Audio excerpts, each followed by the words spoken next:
चलो last turn पे अपन ने जहां से स्टार्ट करा था, जहां से खत्म करा था, वहीं से अपन देख रहे हैं। सर अपन ने वेव स्पीड निकाली थी, अपन ने फ्रीक्वेंसी निकाली थी और अपन ने रिलेशन देखा था।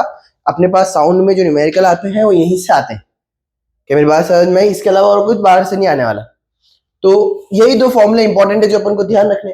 अब क्वेश्चन कैसे आता है, तो ये एनसीईआरटी का अपने पास में क्वेश्चन है। वो ये बता रहा है कि अगर एक नॉर्मल ह्यूमन 20 हर्ट्ज से 20 किलो हर्ट्ज तक सुन सकता है और अगर उसकी साउंड की एयर में स्पीड 344 मीटर पर सेकंड है, तो बताओ मैक्सिमम और मिनिमम वेवलेंथ कितनी होगी। तो अपने पास में फॉर्मूला क्या है, v is equal to lambda into F. तो लैम्डा किसके बराबर आ जाएगा, v अपॉन एफ। अब क्योंकि मैं मीडियम चेंज नहीं कर रहा हूं तो ये तो आपके पास में क्या रहेगा, सेम। तो अगर मैं फ्रीक्वेंसी ज्यादा रखूंगा तो वेवलेंथ क्या आएगी, मिनिमम। और जब मेरे पास फ्रीक्वेंसी कम आएगी तो वेवलेंथ क्या आएगी, मैक्सिमम। तो मुझे कंडीशन पता पड़ गई। ये कॉन्सेप्ट का अपने पास में क्वेश्चन आ जाता है कई बार एमसीक्यू टाइप, तो अपन को ध्यान रखना है। तो अगर अब मेरे को इस क्वेश्चन में निकालना है कि मैक्सिमम वेवलेंथ कितनी होगी, तो वो हो जाएगा v अपॉन एफ मिनिमम, यानी कि 344 अपॉन मिनिमम फ्रीक्वेंसी कितनी है, तो 20 हर्ट्ज है। कितनी है, 20 हर्ट्ज। तो मैं यहाँ पे क्या रखूंगा, 20। अब इसको कैंसिल करेंगे तो कितना आएगा, 17.2 मीटर्स। तो ये हो गई अपने पास में क्या, maximum wavelength of the hearing sound of human beings. वही अगर मेरे को इसकी मिनिमम निकालनी है तो मिनिमम कितना हो गया मेरे पास, v upon F maximum that is 344 into 20 kilo. Kilo को मैं लिख रहा हूं 10 की पावर 3, किलो मतलब 1000 होता है। अब अगर मैं इसको काटूंगा तो ये कितना हो जाएगा, 17.2 इंटू ये पावर ऊपर चली जाएगी तो 10 की पावर -3 मीटर्स। ये क्या हो गया इसकी मिनिमम वैल्यू और ये क्या हो गया इसकी मैक्सिमम वैल्यू। तो एक क्वेश्चन तो ऐसे आता है जहां पे अपने पास में डायरेक्टली वो पूछता है इस रिलेशन के ऊपर क्वेश्चन। क्या मेरी बात समझ में आई? पक्का। और क्वेश्चन कैसे आ सकते हैं, तो अपने पास में एक बहुत ही इंटरेस्टिंग क्वेश्चन है आपके पास। उस इंटरेस्टिंग क्वेश्चन को अपन देखेंगे। समझना, कई बार अपन को टाइम निकालने के लिए भी क्वेश्चन आता है। वे क्वेश्चन को ऐसे दे देगा कि a speaker is placed at a distance of, मान लो आपके पास में 112 मीटर्स। कितने है आपके पास में, 12 metre. Determine the time taken to here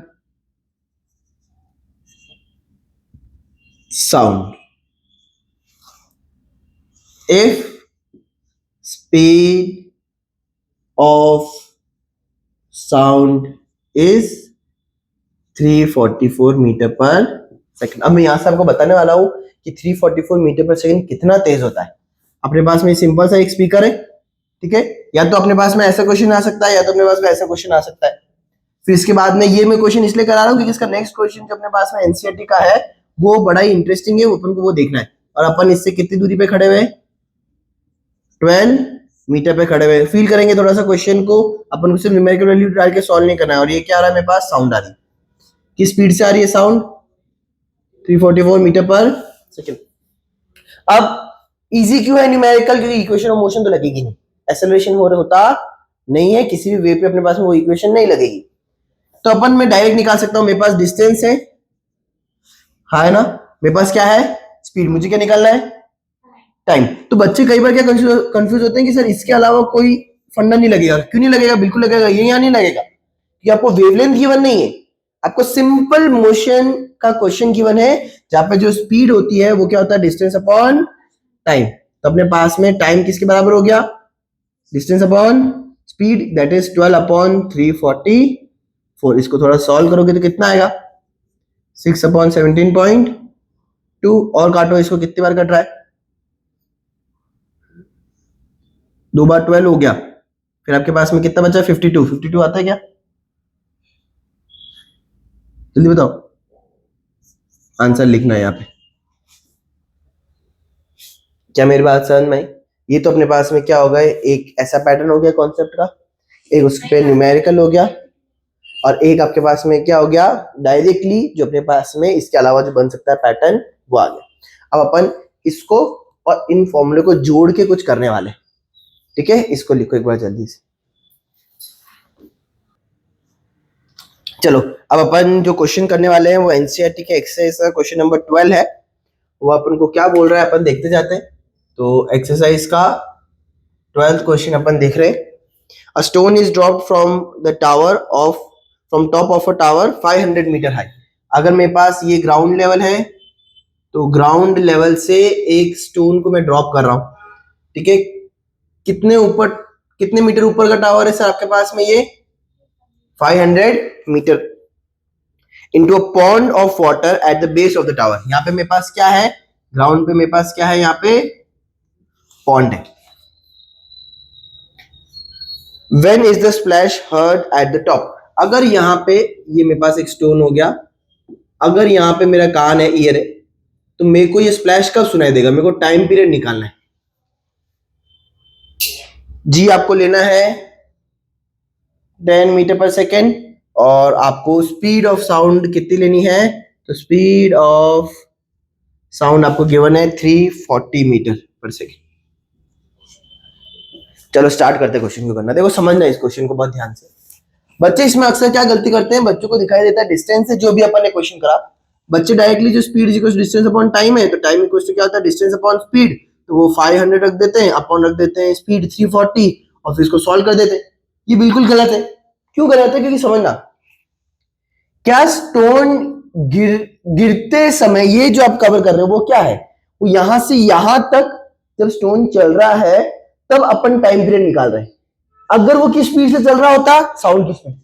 लेकिन क्या असल में ऐसा हो रहा है क्या, नहीं। साउंड की स्पीड से कौन चलता है, साउंड, कोई पार्टिकल चलता नहीं है। तो इस क्वेश्चन को अपन को दो भाग में तोड़ना पड़ेगा। पहला, जितनी देर इस स्टोन को यहां से यहां आने में लगेगी, ये मान लो कितनी देर लगी, और फिर यहां पे क्या क्रिएट हुआ, एक स्प्लैश क्रिएट हुआ, उस स्प्लैश का साउंड आ रहा है ऊपर की तरफ, और यहां से यहां तक मान लो कितनी देर लगी उसको, T2। तो टोटल टाइम जो आपको निकालना है, जो मेरे पास टोटल टाइम हो जाएगा T, वो क्या हो जाएगा, T1 प्लस T2। जहां पे T2 ये जो स्पीड है आपको V, ये कितनी गिवन है, 340 मीटर पर सेकेंड। क्या गिवन है, 340 मीटर पर सेकेंड। तो समझ में आया क्या हो रहा है क्वेश्चन में। पहले पत्थर गिरेगा यहां से यहां तक, तब तो T1 टाइम लगा, फिर स्प्लैश क्रिएट हुआ है और स्प्लैश की आवाज वापस से कहां जानी चाहिए, अपने कानों तक, और ये टाइम कितना हो गया, T2।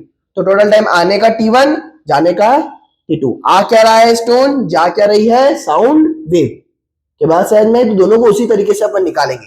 तो देखो फॉर T1 अपन यहां करते हैं, फॉर T2 अपन यहां करते हैं। अब T1 कैसे निकालूंगा, तो सिंपल, एक ऑब्जेक्ट है जो ऊपर से नीचे आ रही है, क्योंकि ड्रॉप करा है तो U इनिशियली क्या हो गया, 0 मीटर पर सेकेंड। G नीचे की तरफ कितना होता है, प्लस का 10 मीटर पर सेकेंड स्क्वायर। कितनी हाइट कवर कर रहा है, 500 मीटर। मुझे क्या निकालना है, टाइम कितना होगा T1। कैसे निकालेंगे, सेकेंड इक्वेशन ऑफ मोशन क्या होता है, H is equal to UT plus half GT square. तो H कितना है मेरे पास 500, U कितना है प्लस 10 इंटू T का स्क्वायर। ये कितनी बार कटा, 5 बार। तो आपके पास में T स्क्वायर कितना हो गया, 500 बाई 5, कैंसिल होके कितना आ गया, ये 100। तो T कितना आ गया मेरे पास, 10 सेकेंड, T1। स्टोन को ऊपर से नीचे आने में कितनी देर लग रही है आपके पास में, 10 सेकेंड लग रहे हैं। क्या बात समझ में। अब क्या क्रिएट हो गया, स्प्लैश। इस स्प्लैश की आवाज ऊपर आएगी, क्या आएगी, आवाज। तो ये फॉर T2 किसके लिए है, ये है ऑफ साउंड। किसके लिए बात कर रहे हैं अपन, साउंड के लिए। तो V इज इक्वल टू क्या लगाएंगे, डिस्टेंस अपॉन टाइम। तो T2 हो गया डिस्टेंस अपॉन स्पीड। कितना डिस्टेंस वापस जाना है सर, 500 मीटर ऊपर अपने पास में टावर है, तो आपको वापस से 500 मीटर ऊपर जाना है। तो 500, और किस स्पीड से जा रही है अब ये, स्पीड साउंड की स्पीड से। तो कितना हो गया अपने पास में 340। कितना आएगा, कैंसिल करोगे तो काटो, किससे कट रहा है? 1 पॉइंट, मैडम आप बोल रहे हो तो मान लेता हूं मैं, 4 समथिंग कुछ आ रहा है। ठीक है, ये हो गया अपने पास में सेकंड गणित अपन कर सकते हैं। तो T2 आ गया, T1 आ गया, तो टोटल टाइम कितना हो जाएगा? T1 plus T2 that is equals to 10 plus 1.4, तो 11.4 सेकेंड समथिंग। क्या मेरी बात समझ में आई कि नहीं? पक्का ये कंसेप्ट क्यों नहीं लगा सकते? समझ में आया? तो अपन को इसको लिखना भी नहीं है, अपन को बस ये पढ़ना है यहाँ से यहाँ तक।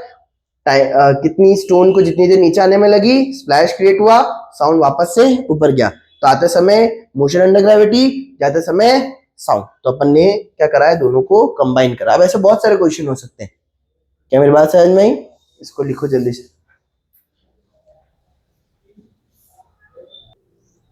चलो नेक्स्ट क्वेश्चन लिखो,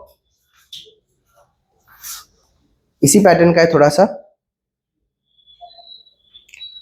2 balls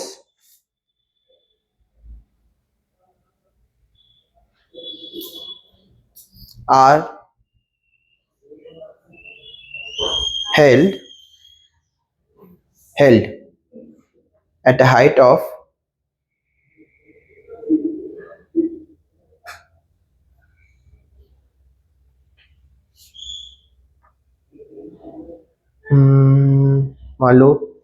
50 meter and 50 meter and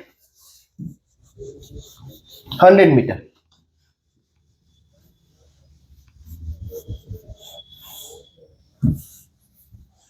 Find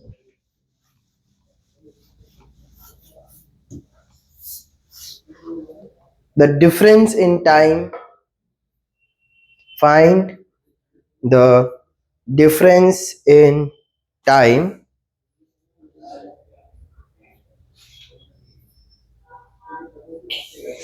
of the sound of their bounce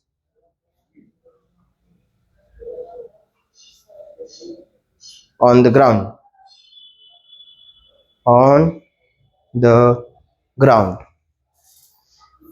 bracket में लिखो G equals to 10 meter per second square, speed of sound in air equals to 340 meter per second.